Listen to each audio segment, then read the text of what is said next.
Bem-vindo a mais um vídeo pregando a palavra do Senhor. Eu sou o comentarista Pastor Geraldo e estarei comentando o livro de Lucas, escrito pelo evangelista Dr. Lucas, intitulado O Paraíso. Mas antes de nós entrarmos nesse assunto, eu gostaria de pedir para vocês se inscrever-se em nosso canal. É só vocês clicarem em inscrever-se. Clique também no sininho para vocês acessar as notificações que todas as vezes que nós colocarmos um vídeo novo aqui, vocês serão avisados em primeira mão. Também não deixe de compartilhar os seus amigos, fazer seus comentários, deixar suas sugestões. Se vocês gostaram ou se também não gostaram, faça seus comentários. Deixe suas opiniões, porque isto é muito importante para nós. Deus criou os céus e a terra e tudo que neles há, e criou o homem e a mulher. Gênesis capítulo 1, versículo 27. E plantou o Senhor Deus um jardim no Éden, e tomou o Senhor Deus o homem e a mulher, e o pôs no jardim do Éden, para o lavrar e o guardar. Deus criou o homem e a mulher para viver eternamente, mas lhe deu uma ordem, dizendo: de toda a árvore do jardim comerás livremente, mas da árvore da ciência, do bem e do mal, dela não comerás, porque no dia em que dela comeres, certamente morrerás. Mas infelizmente o homem e a mulher desobedeceram a ordem de Deus, comendo da árvore da ciência do bem e do mal, e foram expulsos do paraíso, trazendo para o nosso mundo inveja, ódio, mentira, engano, prostituição, adultério, guerras, fomes, tsunamis, terremotos e morte, tristeza, desespero, choro e destruição. Mas existe uma esperança de restituir aquilo que nossos pais perderam, e essa esperança está em Jesus Cristo. Ele prometeu um paraíso para nós. A questão é: aonde é esse paraíso que Jesus prometeu? No céu ou na terra? E para sanar essas dúvidas, abramos as nossas Bíblias no livro de Lucas, capítulo 23, versículo 33 até o versículo 43. Se você tem uma Bíblia em casa, pegue ela e abra nesse capítulo e versículo e leia juntamente conosco.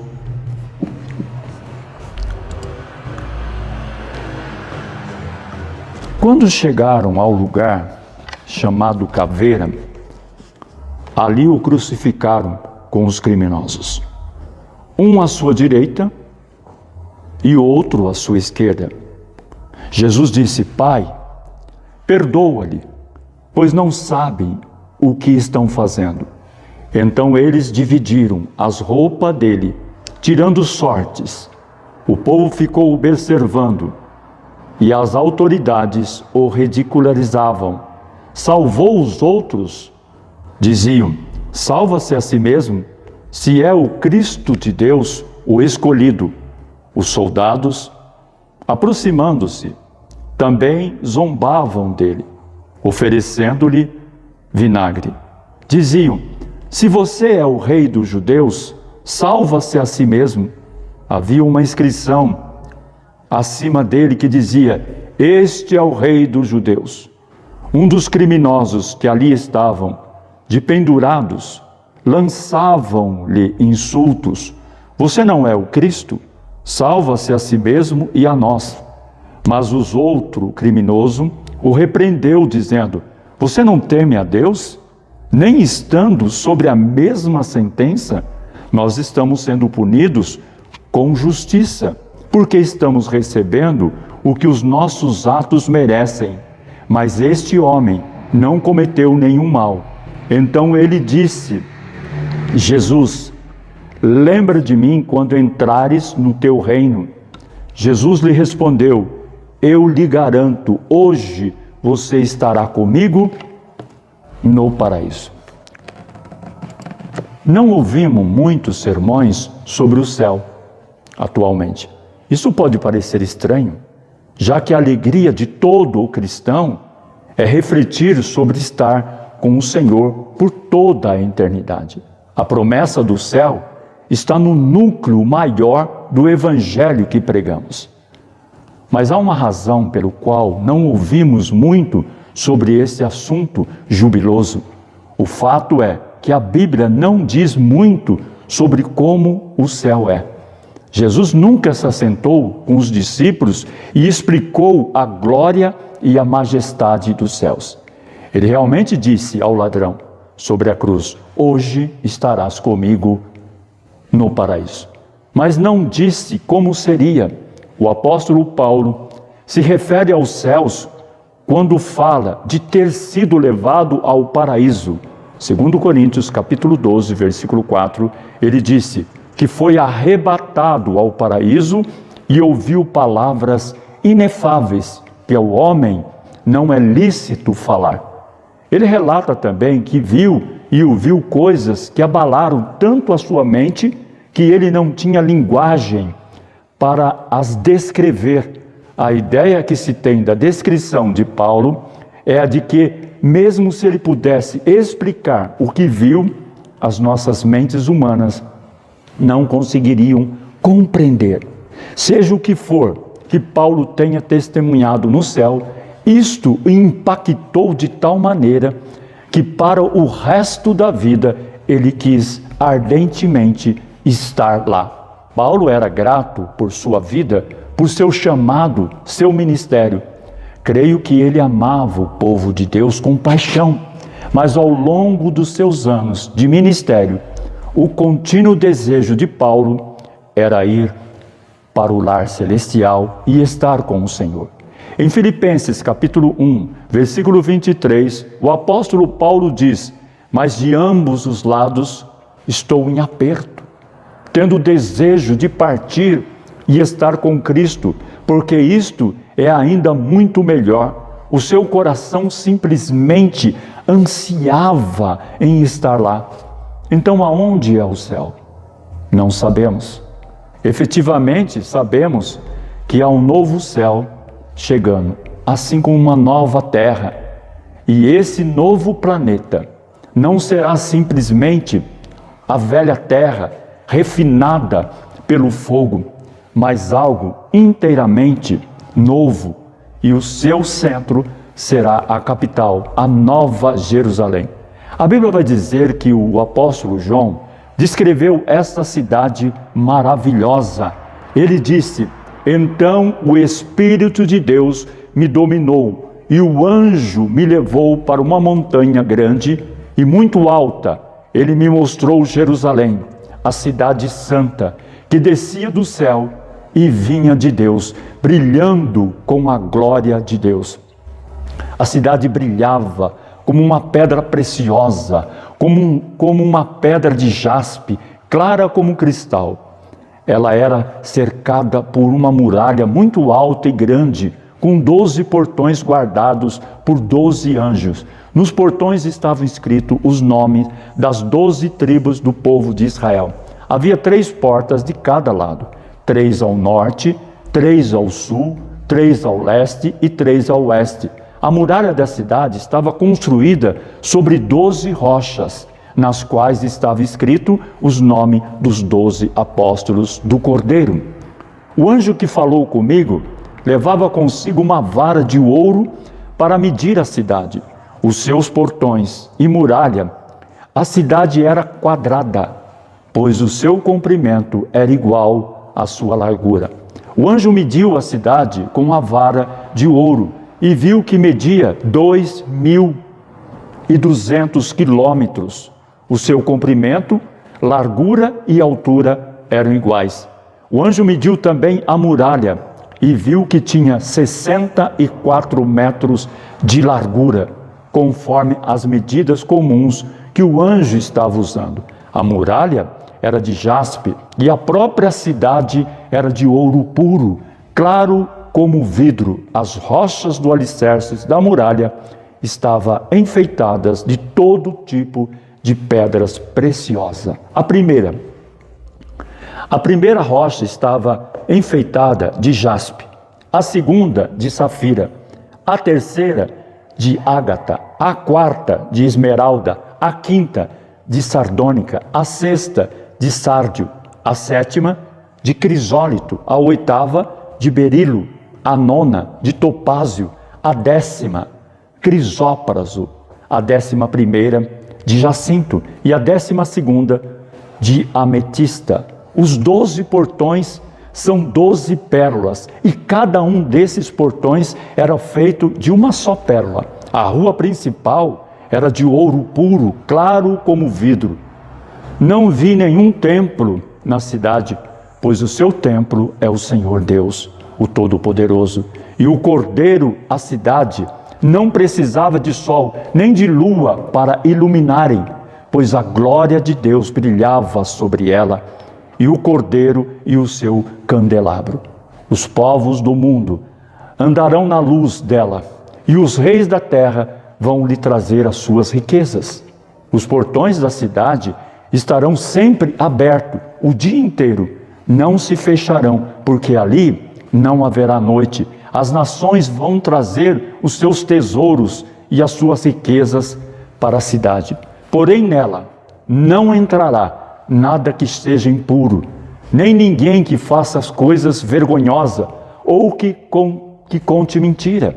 Entrarão na cidade somente pessoas que têm o seu nome escrito no livro da vida, o qual pertence ao Cordeiro. Efetivamente, também sabemos que o trono de Deus está nessa cidade, no céu. Igualmente, Jesus está lá, como estão os anjos do Senhor, em multidões incontáveis.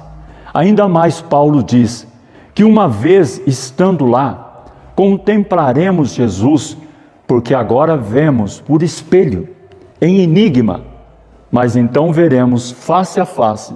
Agora conheço em parte, mas então conhecereis, como também sou conhecido, face a face. 1 Coríntios, capítulo 13, versículo 12. Em resumo, teremos acesso pessoal, imediato ao Senhor, por toda a eternidade.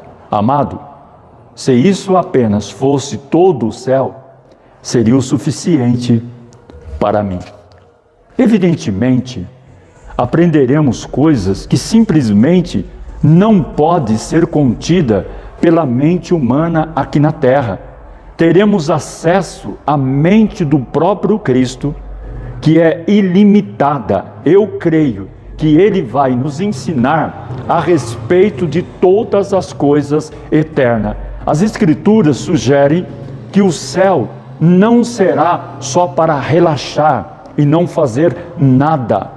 A Bíblia diz que no céu os santos governarão com o Senhor como o reino e sacerdote e reinarão sobre a terra. Apocalipse, capítulo 5, versículo 10. Agiremos como seus servos lá. Os santos os servirão. Apocalipse, capítulo 22, versículo 3. Isto me diz que receberemos estimulantes e abençoadas missões nesse novo mundo que virá. As Escrituras falam repetidas vezes do papel que os anjos têm desempenhado por toda a história, ministrando até a Jesus. Seja qual for o nosso incitante trabalho, podemos saber que continuará pela eternidade, porque os mundos de Deus não têm fim. Considere por um momento o infinito aparente que vemos no espaço. Considere que o nosso próprio sistema solar deva ter ao menos cerca de 10 bilhões de quilômetros de diâmetro e apenas um ponto no universo. Descobertas científicas mostram que há sistemas após sistema, aparentemente sem fim.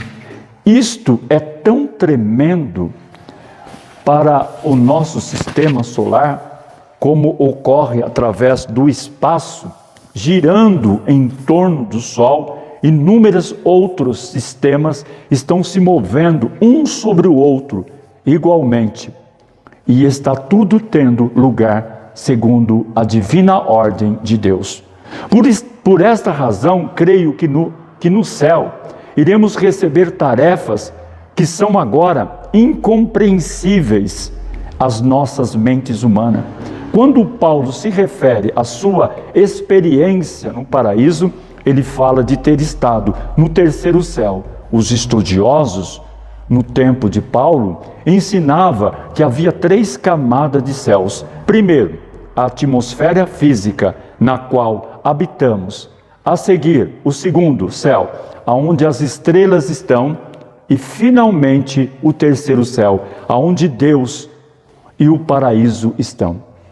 Tudo o que eu posso dizer sobre esse assunto, com segurança, é que Jesus ascendeu ao céu, acima de todos os céus, e nos fez uma promessa que se encontra no livro de João, capítulo 14, versículo 1. Jesus disse: não se turbe o vosso coração, credes em Deus, credes também em mim. Na casa de meu Pai há muitas moradas.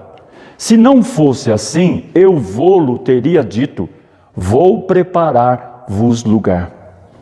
E quando eu for e vos preparar lugar, virei outra vez e vos levarei para mim mesmo, para que aonde eu estiver, estejais vós também.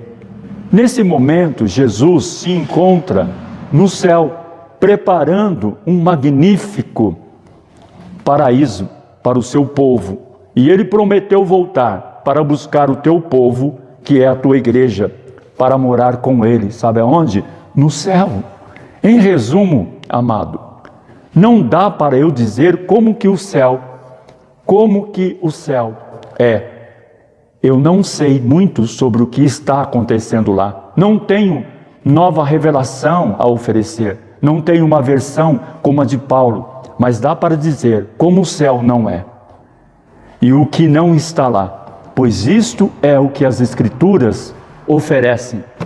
E como você verá, o que isso revela nos dá motivo para nos alegrarmos. Começaremos com a visão do apóstolo João. Em Apocalipse capítulo 21, João conta que não encontraremos seguintes coisas no céu. No céu não existirão mais mares. Vi novo céu e nova terra, pois o primeiro céu e a primeira terra passaram, e o mar já não existe mais. Apocalipse capítulo 21, versículo 1. Ele está declarando que não haverá mais ameaças vindo dos grandes blocos de água. Não haverá mais ciclones, furacões ou tsunamis. Na verdade, a única água que é mencionada quanto a essa nova terra será um rio de júbilo que corre através das ruas da Nova Jerusalém. João fala o seguinte dele: me mostrou o rio da água da vida, brilhante como cristal, que sai do trono de Deus e do Cordeiro. Apocalipse capítulo 22, versículo 1. Não haverá lenços no céu, não teremos nenhuma necessidade dessas coisas, pois o texto das Escrituras implicam em que nem precisaremos de glândulas lagrimais. Deus lhe enxugará dos olhos todas as lágrimas. Apocalipse capítulo 21, versículo 4. Segundo João, as lágrimas simplesmente não existirão no céu. Igualmente não haverá mais funerais, caixões de defunto ou cemitérios. Por quê? Porque a morte já não existirá. Já não haverá luto, nem pranto. Apocalipse capítulo 21, versículo 4. Pense nisso. Não ficaremos mais ao lado dos caixões chorando a perda dos entes queridos. Não haverá mais choro ou luto. Por quê? Porque no céu nunca iremos morrer. uma vez tendo sido ressuscitado do sepulcro terreno pelo poder da ressurreição de Cristo, nunca poderemos morrer outra vez. Não haverá mais farmácias, hospitais, médicos, enfermeiras, ambulâncias, analgésico ou receita. João disse: já não haverá dor. Apocalipse capítulo 21, versículo 4. Sou lembrado de uma mãe e de sua filha deficiente que visitaram a nossa igreja. O filho dessa senhora havia cometido suicídio após 7 anos, suportando uma dor excruciante que médico algum conseguia diagnosticar. Durante esse tempo, ele tinha de tomar narcóticos fortes, pois só assim conseguia suportar mais um dia. A origem dessa dor nunca foi encontrada. Agora a filha está mostrando os mesmos sintomas. Trata-se de uma bailarina talentosa e estudante brilhante que ganhou prêmios e bolsa de estudo, mas a situação dela se deteriorou, tanto que agora enfrenta dor torturante e contínua. Como o irmão, essa jovem viveu com um grau tão elevado de dor que numa escala de 0 a 10, sua dor chega a 14. Segundo os médicos, foi dito que os narcóticos dos quais ela precisaria para a dor seria tão forte que a mataria em poucos meses. Nunca me esquecerei dos últimos dias na terra de nossa preciosa netinha Tiffany. A dor de minha neta, devido ao tumor cerebral, ficou tão intensa que os seus membros se agitavam violentamente. Ela sofria terríveis convulsões e eu tinha de ajudar seu pai a segurar os braços e as pernas de Tiffany. Nessas horas de dor, a dor era simplesmente demais para ela e, na verdade, era demais para os seus avós. Também, finalmente, Tiffany disse à mãe que o Senhor o havia falado ao seu coração, dizendo: quero que você venha para o lar celestial. Comigo não haverá mais dor. O versículo de João tem um significado especial para mim. Já não haverá mais dor. Apocalipse capítulo 21, versículo 4. Como avó de Tiffany, eu descanso no conhecimento de que é aí que a minha netinha está nesse exato momento, com Jesus, aonde não há mais dor. Não haverá mais medo, não haverá mais incredulidade, não haverá mais coisas abomináveis, assassinatos, mentiras ou feitiçarias. A Bíblia diz que todos os que praticam tais coisas serão lançados no lago de fogo. Quanto aos covardes, aos incrédulos, aos abomináveis, aos assassinos, aos impuros, aos feiticeiros, aos idolatras e a todos os mentirosos, a parte de que lhe cabe será no lago que arde com fogo e enxofre. Apocalipse capítulo 21, versículo 8. Os jornais noticiaram há algum tempo que um casal de idosos foi encontrado morto em seu apartamento. Eles ficaram com tanto medo de serem roubados ou atacados, que sempre trancavam as portas de casa e vedavam todas as janelas. Estavam tão aterrorizados de medo que faziam isso mesmo durante as terríveis ondas de calor do verão e acabaram se sufocando. Não haverá mais esse medo no céu, nem haverá mais qualquer violência ou assassinato. Há pouco li sobre uma senhora cristã que perguntava se haverá multidões no céu que não pode ser contada, como seria possível Deus fazer habitação para todos? Como poderia haver lugar suficiente para tantos moradores? Vejamos a palavra de Jesus sobre este assunto. Vou preparar-vos lugar. Tais palavras devem ter um significado para nós. Alguns estudiosos da Bíblia interpretam Jesus aqui como muitas habitações. Isso pode ou não estar correto. Tudo o que eu sei é o seguinte: se Cristo está construindo, podemos ficar seguros de que é algo glorioso ao pensarmos no lugar que o nosso Senhor está construindo para nós. Não devemos imaginar uma casa de tijolos ou algo assim. Pelo contrário, as moradas dele, no geral, são de uma outra dimensão ou esfera. Como humanos, não conseguimos imaginar um mundo no qual o corpo passe livremente através de substâncias materiais.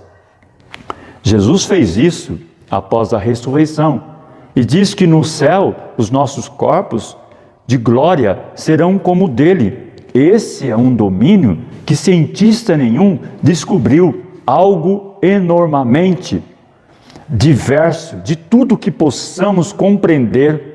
O importante que Jesus traz sobre o céu esse é o lar celestial. Vocês vão viver eternamente aonde eu vivo. E quando eu for vos preparar lugar, voltarei e vos receberei para mim mesmo, para que aonde eu estou, estejais vós também. João capítulo 14, versículo 3. Em termos simples, há um lar na eternidade para cada um de nós, e Jesus diz basicamente: quando esse dia chegar, quando vocês estiverem aqui comigo, eu pessoalmente mostrarei o que construí para vocês. Não há inválidos no céu, nem cegos, nem surdos, ou corpos em declínio. A Bíblia diz que teremos novos corpos no céu. Claro, essa é uma doutrina bem conhecida dos cristãos, e Paulo tinha muito a falar sobre ela. Ele escreveu: mas alguém dirá, como ressuscita os mortos? E em que corpos vêm? 1 Coríntios capítulo 15, versículo 35. Em outras palavras, as pessoas podem se perguntar: que tipo de corpo ressuscitará dos mortos? Paulo responde que o corpo que entra na sepultura não é o corpo que sairá dela. Quando semeias, não semeia o corpo que há de ser, mas Deus lhe dá corpo como lhe aprove. 1 Coríntios capítulo 15, versículo 37 e 38. Em outras palavras, os corpos que habitaremos no céu serão a sua semelhança, serão celestiais e não terreno. De acordo com Paulo, o nosso corpo físico é semeado na corrupção, mas ressuscitado na incorrupção. Simplificando, quando o nosso corpo é semeado ou enterrado, ele é um corpo natural, terrestre, mas quando formos ressuscitados, será como um corpo celestial do céu. O corpo que teremos, então, será glorificado pelo poder de ressurreição de Cristo. As Escrituras nunca dizem que Deus vai procurar partes perdidas do corpo como membro, um por um dos dentes, cada poeira de nosso corpo natural, e dar um jeito de juntá-los. Pelo contrário, Paulo ensina: a carne e o sangue não pode herdar o reino de Deus. A seguir acrescenta: num momento, num abrir e fechar de olhos, ao ressoar da última trombeta, a trombeta soará, os mortos ressuscitarão incorruptível e nós seremos transformados.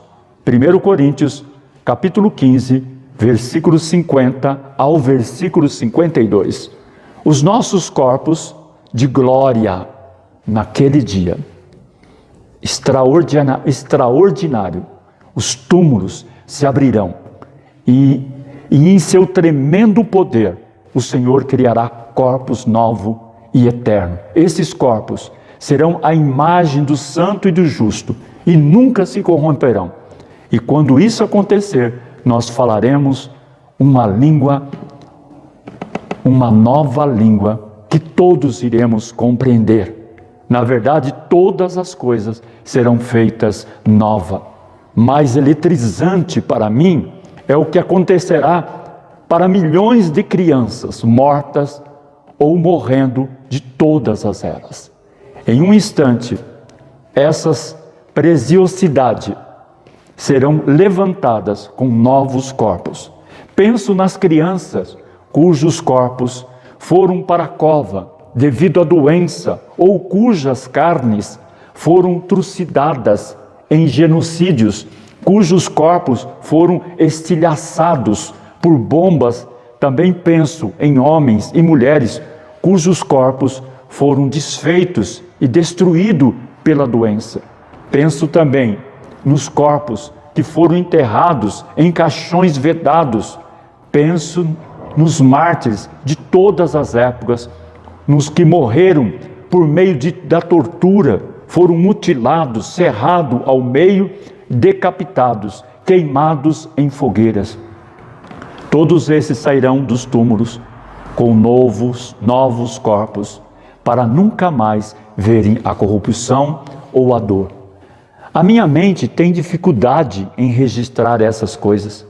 Contudo, o meu coração se alegra com elas. A Bíblia também diz que iremos nos reconhecer no céu. A Bíblia indica claramente que iremos reconhecer uns aos outros na eternidade. Embora não haja um versículo específico onde podemos ler explicitamente no céu, nós iremos nos reconhecer. Existem muitas passagens bíblicas que apontam nessa direção. Podemos citar alguns exemplos aqui. Ao falar da morte de seu filho recém-nascido, o rei Davi admitiu que ele só poderia encontrá-lo novamente na eternidade. Segundo Samuel, capítulo 12, versículo 23, como ele poderia expressar essa certeza se não pensasse que no céu poderia reconhecê-lo? Jesus também fala da bem-aventurança eterna, indicando um grande banquete, aonde nós assentaremos à mesa, junto com Abraão, Isaque e Jacó. Mateus capítulo 8, versículo 11. Isso implica na ideia de que reconheceremos Abraão, Isaque e Jacó. Se seremos capazes de reconhecer pessoas que nunca vimos, que dirá então aqueles que convivemos? Na transfiguração de Jesus, evidentemente, o texto bíblico revela que Moisés e os profetas, Elias, se reconheceram. Além do mais, eles também são reconhecidos pelo discípulo. Mateus capítulo 17, versículo 3 até o versículo 4. Na história do rico e Lázaro, o homem rico reconhece Lázaro e Abraão e se lembra de que na terra havia deixado 5 irmãos. Lucas capítulo 16, versículo 19 até o versículo 31. Em 1 Tessalonicenses, capítulo 4, versículo 13, até o versículo 18, o apóstolo Paulo conforta seus leitores justamente sobre a questão de seus familiares, que já tinham partido para o Senhor. Que sentido faria esse conforto se os crentes na eternidade nunca mais iriam reconhecer uns aos outros? Não haverá relógio no céu, pois o tempo não existirá mais. João escreveu que um anjo apareceu diante dele de pé sobre o mar e a terra. O anjo então levanta a mão para o céu e, segundo João, jurou por aquele que vive pelos séculos do século, o mesmo que criou o céu e a terra e o mar, e tudo quanto neles existe. Já não haverá demora. Apocalipse capítulo 10, versículo 6. Este é um dos conceitos mais difíceis para eu pôr em minha mente. Chegará um momento quando o próprio tempo será deixado de lado. Imagine isso, nada de anos, nada de meses ou semanas, nada de mais dias, horas, minuto ou mesmo segundo. Não haverá nada para marcar o tempo, nem a noite, nem a luz do dia, pois Cristo será a luz do paraíso. Um pastor puritano tentou descrever à sua igreja a ausência de limite da eternidade. Disse para eles: não tentassem entender o que é eternidade. Sempre foi e sempre será, sem começo ou fim. Deu-lhe essa ilustração. Visualize a Terra como uma bola de areia, quase 50 mil quilômetros de circunferência. A cada 1000 anos, um passarinho voa sobre ela e retira um grão de areia. Quando ele remover o último grão, então a eternidade acabou de iniciar. Em outras palavras, na grande drama da eternidade, o tempo está, nesse momento, fazendo apenas uma breve aparição. Dia virá em que o tempo terá totalmente servido ao seu propósito e será abolido. E tudo surpreendente demais para eu avaliar. Paulo resume isto. Paulo exulta graças a Deus que nos dá a vitória por intermédio de nosso Senhor Jesus Cristo. 1 Coríntios capítulo 15, versículo 57. Muitos cristãos citam este versículo diariamente, aplicando-o às suas lutas e tribulações. Mas o contexto no qual Paulo o diz sugere um significado mais profundo. Só 2 versos antes, Paulo declara: tragada foi a morte pela vitória. Aonde está, ó morte, a tua vitória? Aonde está, ó morte, o teu aguilhão? 1 Coríntios, capítulo 15, versículo 54 até o versículo 55.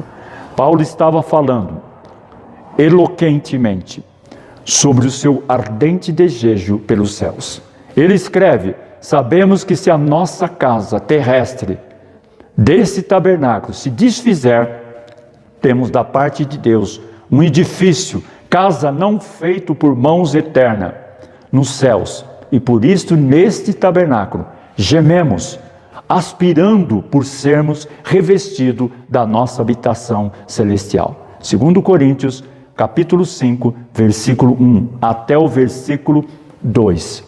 O apóstolo, então, acrescenta: entretanto, estamos em plena confiança, preferindo deixar o corpo e habitar com o Senhor. 2 Coríntios, capítulo 5, até o versículo 8. De acordo com Paulo, o céu, o estar na presença do Senhor por toda a eternidade, é uma coisa que devemos desejar de todo o nosso coração. Ao ponderar sobre essas coisas, que as Escrituras dizem que o céu não será um quadro glorioso, começa a se formar. Primeiro, imagina a descrição que Jesus fez de um gigantesco encontro, quando os anjos reunirão os seus escolhidos dos 4 ventos, de uma a outra extremidade dos céus. Mateus capítulo 24, versículo 31. Quando todas essas multidões estiverem reunidas, visualizo uma grande marcha da vitória acontecendo nos céus. Quase todo mundo conhece a música Quando os Santos Entrarem Marchando. Tente imaginar essa música sendo tocada literalmente no céu, com milhões de crianças glorificando, cantando hosanas ao Senhor, do jeito que as crianças cantaram uma vez no templo. Que som de vitória e de louvor será multidões de órfãos gritando: Pai, Pai. Dá para eu ver direitinho o brilho da felicidade no rosto de Jesus, pois dos tais é o reino dos céus. Declarou então: vêm todos os mártires, esses que já clamaram por justiça na terra, agora gritam: santo, santo, santo, santo, santo. Imagina os decapitados tocando suas cabeças e dizendo: estou inteiro de novo. Os que foram cerrados ao meio buscam as marcas da agonia sobre os seus corpos, mas não acham nenhuma. Os que foram queimados agora têm seus corpos inteiros, sem nenhum traço ou cheiro de fumaça.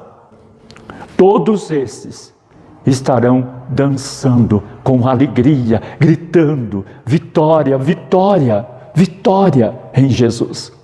Então vem um poderoso bramido, um som nunca ouvido antes, e a igreja de Jesus Cristo, com multidões de todas as nações e tribos. Esse grupo inclui os que foram viciados ou alcoólatras, que eram cegos ou enfermos, que eram pobres, enviuvadas ou forçadas a mendigar. Visualizo entre eles a empobrecida viúva, que fielmente entregou sua moeda no culto quando não tinha mais nada. Talvez tudo isso soe distante ou forçado para você. Quando o fiel apóstolo foi arrebatado aos céus, ouviu palavras inefáveis, as quais não é lícito ao homem referir. 2 Coríntios, capítulo 12, versículo 4. Paulo diz que ficou espantado com o que ouviu lá. Creio que esses foram exatamente os sons que ouviu. Ele teve um vislumbre do canto e do louvor a Deus, pelos que estarão se rejubilando em sua presença, com seus corpos já inteiros, suas almas cheias de alegria e paz. Foi um som tão glorioso que Paulo pôde ouvi-lo, mas não conseguia repeti-lo. Amados, santo, torne o céu o seu desejo mais sincero. Jesus está voltando para os que desejam ardentemente estar com Ele no paraíso. Deixe as suas opiniões nos comentários e que Deus abençoe vocês e as suas famílias. E até o próximo vídeo, e fiquem na santa paz de nosso Senhor e Salvador Jesus Cristo.